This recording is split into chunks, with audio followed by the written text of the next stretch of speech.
There we go. Thank you. Thank you, Eric. So we've established I'm a complete idiot. I mean, utter buffoonery.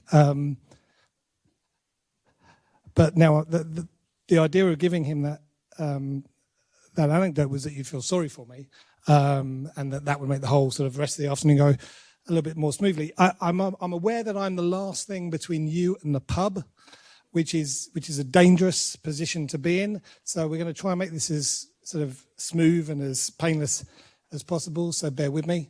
So I spent at the moment I'm a co-founder of a small advertising agency that I run with my partner. Now we're called Creative Coalition. But most of my career have been in agencies all over the world. The story I'm going to tell you today was from around 2017. I was in New York at the time, working at McCann, and we were working on a campaign for an investment bank called State Street Global Advisors. And it was a different kind of, it ended up being quite a different type of solution, but it tells us a lot, I think. We can learn a lot about the power of fame and what that can do to build brands. So I'm going to start with why it matters. Fame sells. Now, that's not just the advertising bloke saying that. So the academic evidence, for those who are interested, the marketing gurus, the people who do research that really delves into the detail, are pretty clear about this. So you look at Arambur Bass, or you look at Benayan Field, or you look at Rees and Trout, whoever your favourite marketing guru is, the evidence is categoric that fame is arguably the single biggest driver of commercial impact. Okay, and so you think about, if I can make my brand more famous, okay, and as we go through this talk, I just want you to think about your brand, right? Not thinking global fame, well, that's not me. I'm just a small little business in a small part of Devon or wherever you may be. Okay, it's famous amongst your audience. Okay, so famous amongst the people you're trying to attract to your business and to your brand. So that doesn't have to be this kind of scale at all, obviously. It does have to be just amongst the people you're trying to attract. So fame sells. I mean, that's kind of obvious, really. Like, Kim gets it, right? So she's built $1 billion empire. Could have been Beyonce, although I think Beyonce has talent, which is probably actually the cause of her wealth, whereas you could argue Kim is really just famous, right? But then she's built $1 billion empire on it. So she understands that if everyone knows me and everyone knows that they know someone else who knows me, then somehow that changes how they think about me and everything that attaches to me. And that's kind of how famous brands work. It changes how we think about them. It makes them more likely to be enthusiastic about them, more likely to share them, more likely to trust them, more likely to feel comfortable with them. So fame sells. So, Fearless Girl. It's a fun story. So I'm just going to talk about how she happened, why I think she was successful, what I think she taught us, and then at the end, like what that could mean for you and your brands and your businesses. So, Azim, you covered this issue. If you weren't in here in the morning, you missed a brilliant speech from Azim, and he covered this issue far better than I'm going to touch on now. But this is where this campaign started, right? The problem is this: women are not making it to the top of any profession anywhere in the world. Okay, so the issue of inequality, and in this particular case, gender inequality, is a massive problem. And I can see all of the women in the room going, ha, yeah, no shit, right? So it is a huge, huge problem. Now, that is an issue, not just because it's unfair, it's prejudicial, it's misogynistic, it's sexist, it's archaic. It's a problem because companies with women in leadership perform much better. Now, that's not just a little bit better. Like, this is the data, right? So remember, my client is an investment bank, right? So their job is to predict which companies are going to perform better and advise their clients to invest in those companies. That's what they do. That's how they make their money, right? So they're really vested in understanding the details that matter between which companies are more likely to succeed than others. So they do all the data in the world, they do all the research in the world, and it's really clear. If you have more diverse boards with more women in senior leadership positions, they perform significantly better, right? And it's because of the diversity of thinking. More diverse thinking leads to better decision making leads to more success. So if you're an investment bank and you understand that companies with women in leadership perform better, okay, that matters to you. And so this client decided that what they ought to do is create a fund, right? So it's an ETF fund. You don't need to know the details of that. But if you imagine you're a pension fund or an individual investor and you want to invest in a group of companies, what they did is they created a fund that only included companies that had above a certain threshold of women in senior leadership positions. So what they basically did, they self-selected the companies which were more likely to perform better because they had more women in senior leadership positions. Now they called that fund She. And so they came to us, and I was running their agency team, and they said, we'd like to advertise this fund, we'd like more people to invest in this fund. Now, they'd come to us with lots of other funds historically, and traditionally what they did was print ads in kind of investment magazines, right? Sort of vertical titles, targeting people in the investment community. And if you think about how these briefs tend to go is, okay, let's establish what the kind of proposition of this fund is. Are there 3 or 4 support points that we can identify that really kind of rationally tell me and persuasively tell people why they should invest in this fund? Well, that's the kind of way that advertising often works, right? So we had a brilliant conversation earlier in the day about, the relative merits of emotional versus rational thinking and the importance of balance of all that stuff. So it kind of plays into this story a little bit here, but so traditionally what would have happened and what their client expected and asked for, frankly, was a print ad, right? So that was the client we were set. So rather than ask that question, which is the default question for most agencies and most marketers, right? I have a thing, how do I sell that thing? What can I tell people about this thing that's going to make them want to buy it? We asked a different question.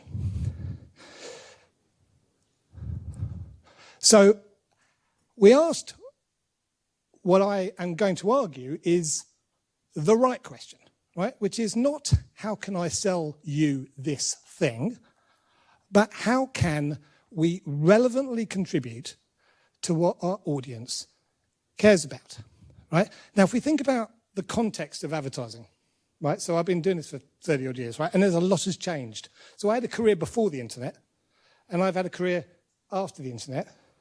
And I can tell you, it was both were equally interesting. One was significantly easier than the other, right? So we're now in a world where people are actively paying to avoid advertising. That's how much they don't want to see advertising, right? Netflix subscriptions and things like that. I will give you money to not see advertising. So it's always been difficult. It's particularly difficult now to get people to pay attention to your brand, to get people to pay attention to what you're saying, to give a shit, frankly, and to care about what you're peddling. So an alternative perspective is, rather than kind of heading into that wind and that headwind, is to say, actually, our responsibility as a brand is not to just tell them what we want them to know, but how can we help what they care about in a relevant way? Now, we could do something relevant in the issue of gender diversity because the company that we were representing had created a fund, right, that was actively promoting the value of women in leadership. And so we felt like we had some credibility and we had some authority and, frankly, permission to take a different position. So by asking that question, rather than asking how can we sell it, it revealed a different set of opportunities. So by asking the question, how can I contribute to what that audience cares about, we suddenly went, okay, well, first of all, the investment community care about making money, right? And so if we champion the women in leadership and they understand that companies with women in leadership perform better, then we are certainly addressing what they care about. But they also care about gender diversity, right? The whole country cares about gender diversity to a degree. And so perhaps what we should be doing is, rather than creating a press ad, can we do something which champions the value of women in leadership? And can we do something which exerts pressure on corporate America to include more women on the board? Now, everything has context, right? So we were thinking about this towards the end of 2016, when he was running to be president. In November, he became president. In March, our campaign went out into the world. So this guy, the misogynist in chief, the grabber of pussies, however many awful, heinous examples of sexist misogyny you want to draw on, this guy was in charge of America. And as a consequence, this happened, right? So I don't know if you remember, but all over the States, there was enormous marches. Women took to the streets to campaign against his sexism, campaigning for women's rights, championing equality. So suddenly we had a massive cultural conversation which had been amplified dramatically and politicized. So he was the president. This is what's going on in culture at the time. And in the world of investment banking, this, incredibly, when you think about it, is the symbol of success. So the Raging Bull on Wall Street, from a sculpture point of view, it's a magnificent sculpture. It's an incredible thing. It's made of bronze, huge bull. It is the most male thing you could imagine. It's the most, as a symbol of a paternalistic society, you could not make it up. You couldn't get more male than a bull. And what's more, forgive me, this angle is not just me being gratuitous trying to get a laugh late in the evening. The reason I've chosen that is because you'll notice they're shiny. They're a different colour. And they're a different colour because it is considered good luck for your business and for your fortune to stroke the bull's balls, right? So let's just put this in context. In corporate America, it is considered good luck to stroke a male bull's balls, right? That's how male corporate America was. So, and this is the context we are trying to say, you know what? Women should be taking more positions in leadership. Women are a very powerful addition to every board. They make companies better and stronger. So our solution was to put a bronze girl in front of the bull. We didn't say anything, we just put her there. And I'm going to play you a video now, and this is kind of a 2-minute summation of what happened, and then we'll talk about a little bit more detail about what happened next.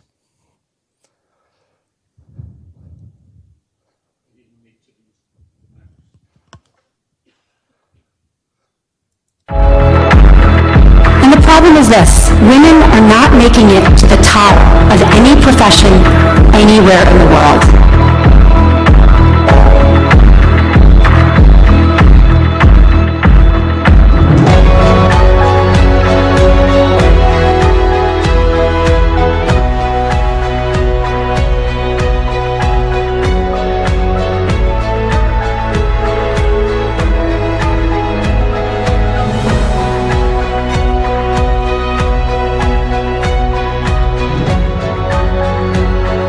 Today is International Women's Day, and one Wall Street firm is marking the occasion by placing this statue, a little girl staring down the iconic charging bull.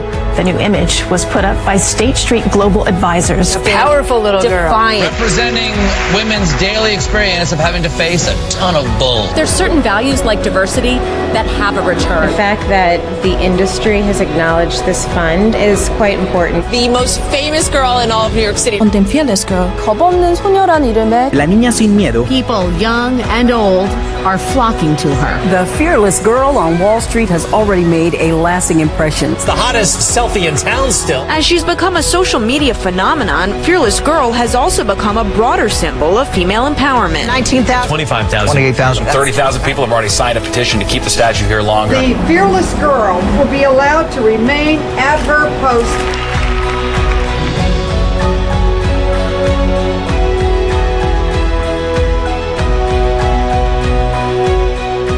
This statue has crystallized this moment in history. My generation fought for the women of today, so that little girl is saying a lot.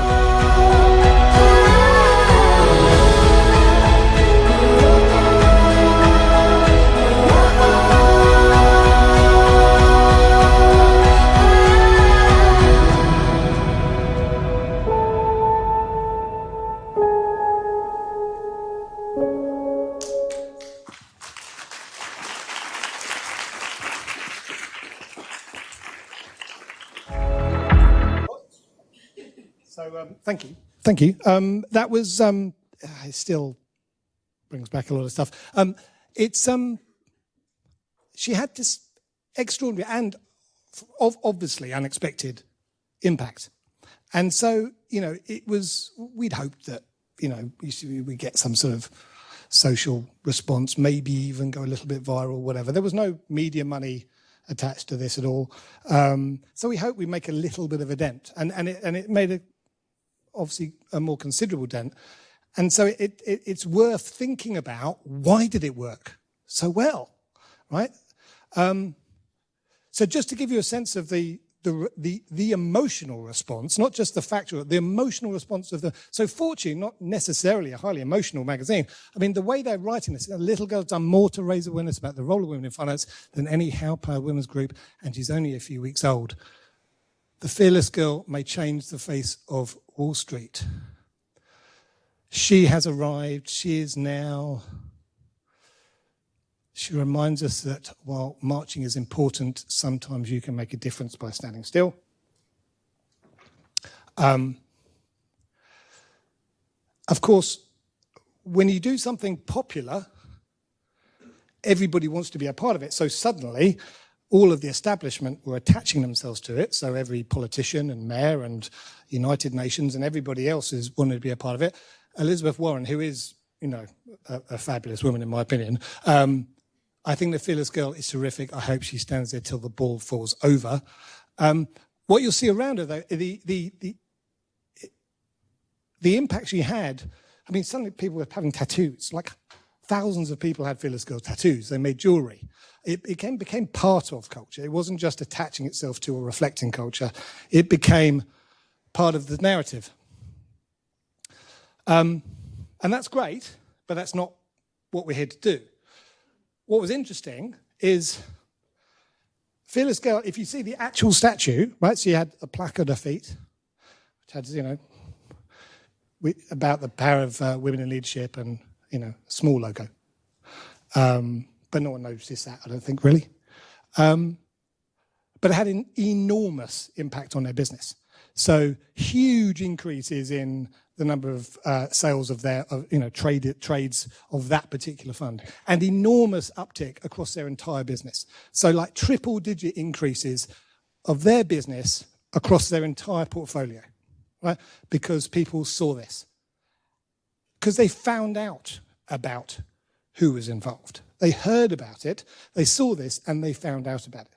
So I think there's an interesting reflection here. Sometimes we're so busy trying to find our audience and chase after them that we forget to just do something that makes them come to you.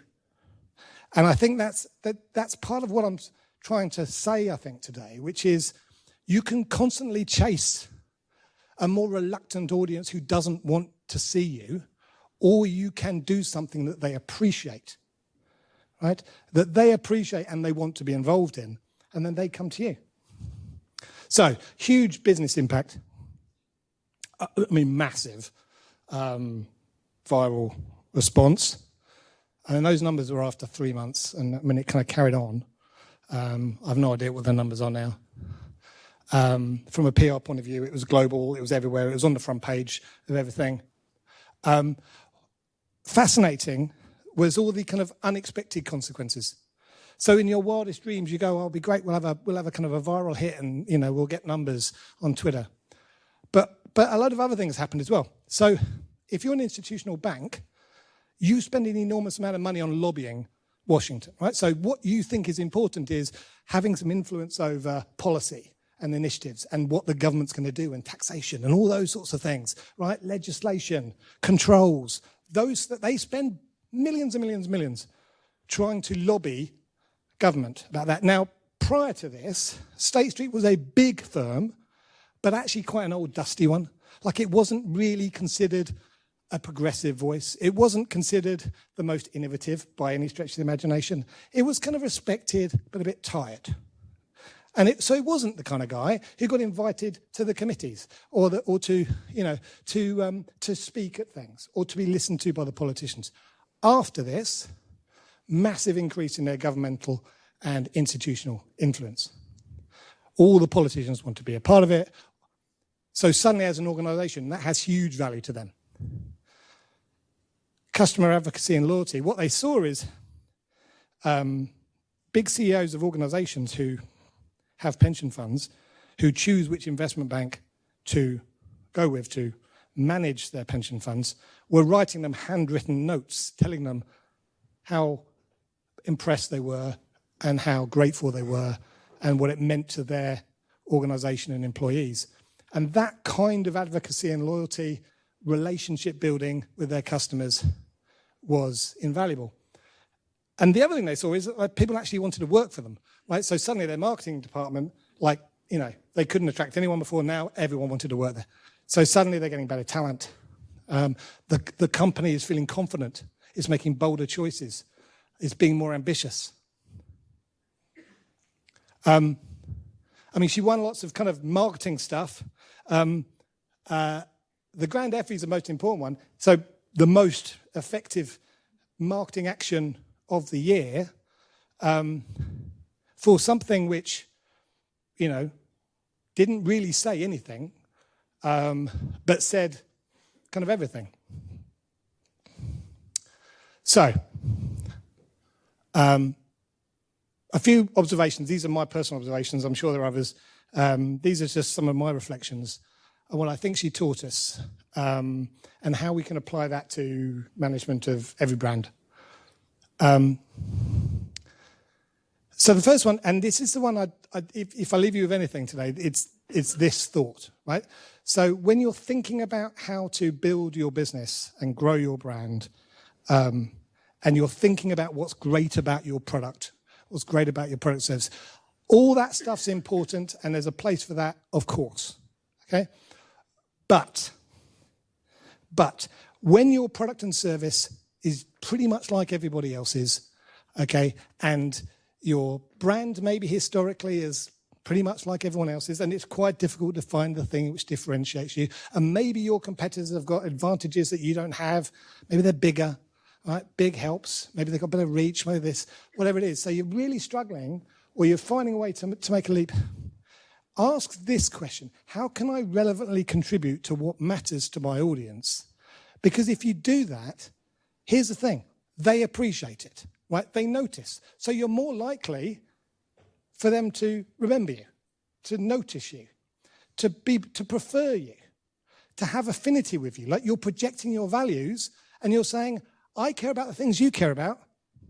We share the same values. We've got a close affinity. I'm kind of your kind of brand. So by doing something which feels quite selfless, it is incredibly selfish. It's an incredibly smart thing to do for your organization, but it is perceived, but your audience is appreciating it, okay? And if you're going to do something like that, then here's the bit that's really counterintuitive and hard, right? Is really do it. right? So don't kind of like, yeah, now let's pretend to do it and then slap our logo on. And then when we've got their attention, let's tell them the 10 things that we want to tell them about our company. If you're going to do this, really do it. Like, be selfless, lead with the issue, and ideally, don't look like marketing. Because in that context, people will accept it as being genuine and authentic, and they will appreciate it for being something you actually meant it. You actually were trying to improve something. You were actually trying to make a difference. You weren't just doing a stunt to get my attention. And that takes incredible restraint. So if you notice, there was a tiny logo, right? If you wanted to find out who did this, you could, but we weren't making a big deal of it. The other thing that struck me, technology, the digital world, massively important. Most of this conference, quite rightly, has been focused on how do we get better in the digital spaces, right? But it occurs to me, like, making a bronze statue is a 3,000-year-old technology, right? So innovation doesn't necessarily mean AI and VR and, I need to, no, innovation can be just doing something differently and interestingly and that moves the game forward. It doesn't have to be something that requires modern, innovative technology. I don't know. I feel like I'm surrounded by a lot of digital folks, so I feel a little bit awkward saying this. But at the same time, it's undeniable, almost all of our lives and a lot of our marketing life is in the digital space. And so she was something tangible and permanent in this kind of ephemeral digital world. And that made her, there was two things. One, that was different, which was good. And the other thing is, it kind of helped people understand that we meant it. Like, that's a statue that's meant to stay there forever. Like, those bronze statues, they don't, like, if we made it out of polystyrene, it would not have worked, because it's just a 2-week stuff. You make it out of bronze, you kind of mean it to last, right? So it was a permanent and tangible statement. A line in the sand, this is now here, we're not going back, okay? This is what's going to happen now. And so all of that kind of semiotic stuff came through her permanence. If she'd been a video or a homepage takeover or a meme or something, yeah, it'd been a blip and it would have gone. Craft matters. We're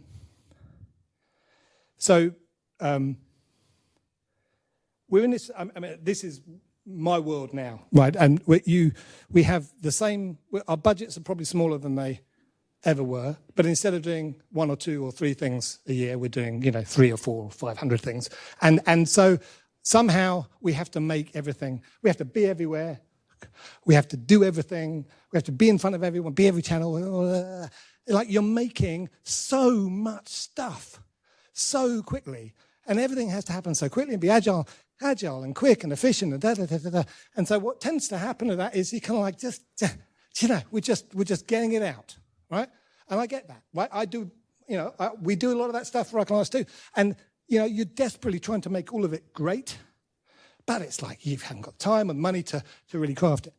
The reason I pause on this is to understand how craft can make a difference to the response, okay? So Dave and I were chatting before the start, and Dave commented, the way she's standing is great, it's perfect. I said, well, the truth is, the creative team who did this were 2 young girls, absolutely incredibly talented young women, and they spent weeks studying body language, right? Because the difference between that and that or that is everything, right? So getting it like strong, defiant, but not arrogant, cocky is everything, right? So the detail, getting the eye line right, so she's really looking in the bull's eyes, quite tricky, right?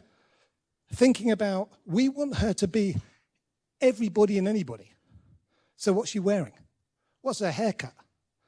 Like, those things had to be timeless. So she's wearing a dress that could be the 50s, could be the 90s, could be now. She's got a haircut which could be from any time.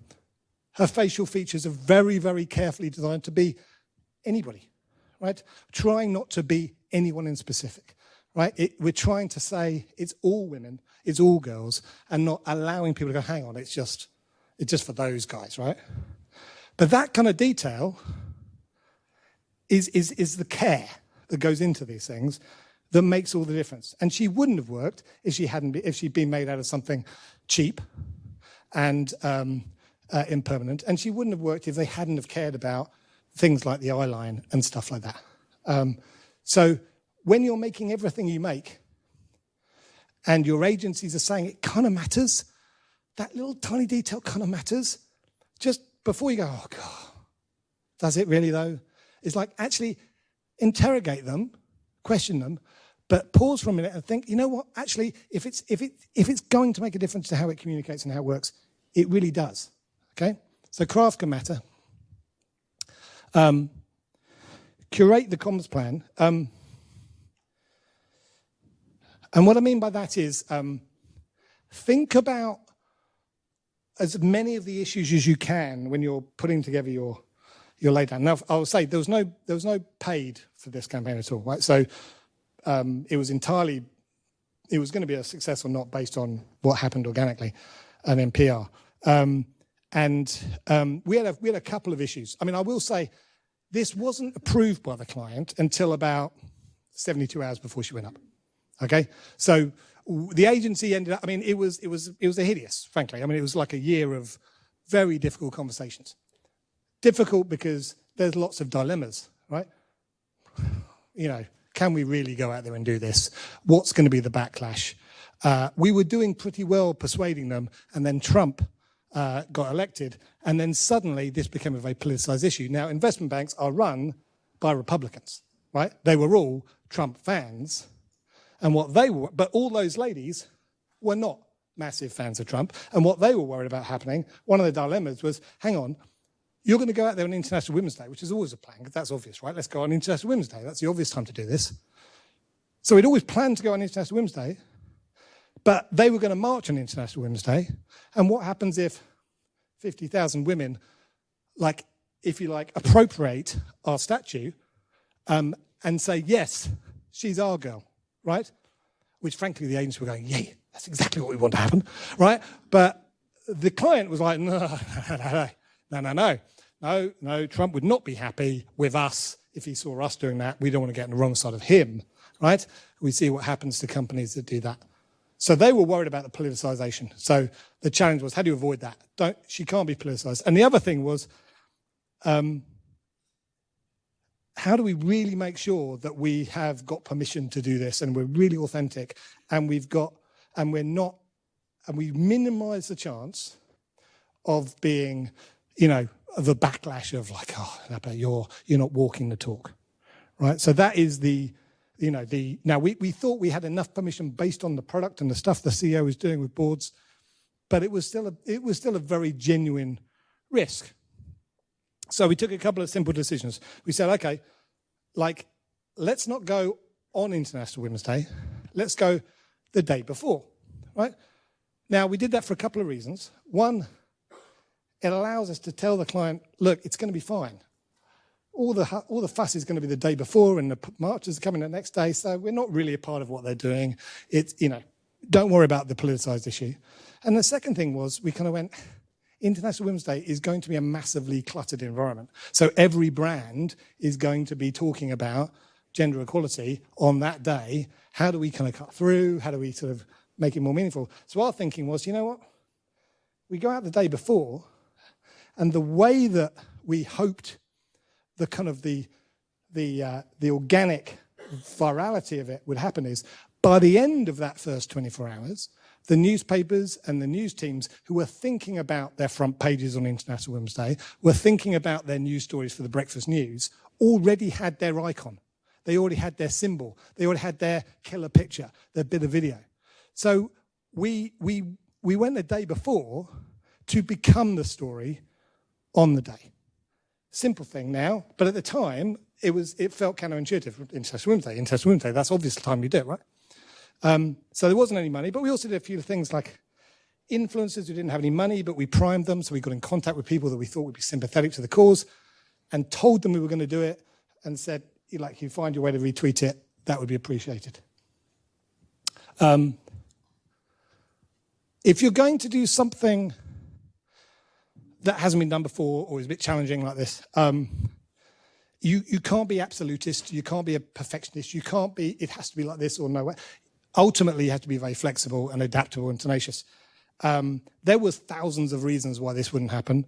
The company's lawyers, IP, health and safety. What happens if there's a big crowd? What happens if someone gets run over while they're looking at your statue? What happens if the statue falls over? How do you keep the statue clean? Right? What happens if there's I mean, honestly, it was months and months of that. That's not even getting into how do you even get a statue on the streets in the middle of New York? Because, by the way, that's not easy. So the mayor, the only way to get something like this, you can't do advertising if it was advertising, that you can't put it there. You put advertising where advertising codes. So you couldn't put it exactly where you wanted to if it was advertising. You couldn't pay to be there. It had to be a piece of art, which is a different bureaucracy. So the mayor's office, you had to say, well, we'd like to put a piece of art at that point. And they eventually persuaded them to do that. And they said, okay, you can do it for like a week. And, we were like, okay, we'll take it. A week, and we backed ourselves to go, if it's there for a week, maybe we can get it for 2 weeks. Maybe they'll drag it out. Maybe we can get enough public opinion that they'd be a pariah for trying to remove it, which is ultimately kind of what kept it there, right? So we had to take a little bit of a risk. We had to be very adaptable, had to overcome a lot of tricky situations and barriers. So I completely understand that feels about as far removed from your business in Devon or the Southwest as you can imagine. Like, 4.6 billion tweets, probably not realistic. But it does give us some lessons which I hope you can apply to your brands. So clearly, your marketing needs to sell. But in order to make your brand more famous, and I say that within the audience that you care about, which might be, I say I sell bicycles to people in Exeter, okay? Then fine, that's your audience. Cycling enthusiasts in Exeter. You don't have to be famous all over the world. You just have to be famous for the people who might be your customers or could be your customers, okay? So, but in order to make your brand more famous and build a truly passionate and committed community, is there an opportunity to ask the second question? And by the way, what she cost was considerably less than it would have cost to produce one print ad, not including the media money, like just the actual production of a print ad. She cost less than that. And obviously the value is, almost incalculable. But so these things don't have to be expensive. They just have to be genuine and thoughtful. So this is a real question I'd encourage you to ask yourselves, right? Is this, okay? Is there a way that we can relevantly, so your contribution is based on your capability, right? It's based on what you do, right? If you suddenly go, oh, no, let's go and contribute to this. It's got nothing to do with a brand, but like the people, the audience are the same people. That's not what I'm talking about. I'm talking about relevantly contribute based on what you care about as an organization, what you're good at as an organization, and what your products and services contribute. Like, how can your brand relevantly contribute to an issue that matters to your community? Okay?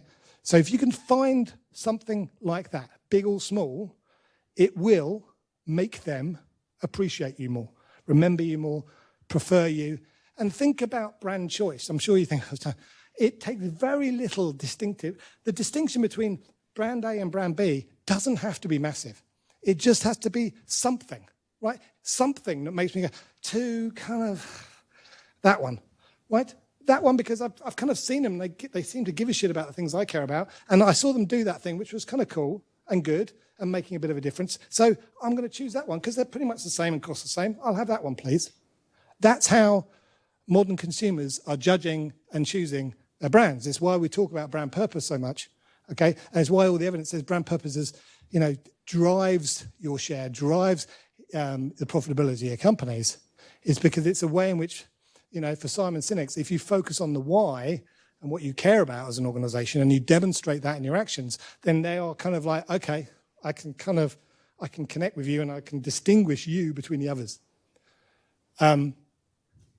So how can you relevantly contribute to an issue that matters to your community? So that's a question I'd like to leave with you. Because I think if you do that, I think you can make your brand more famous.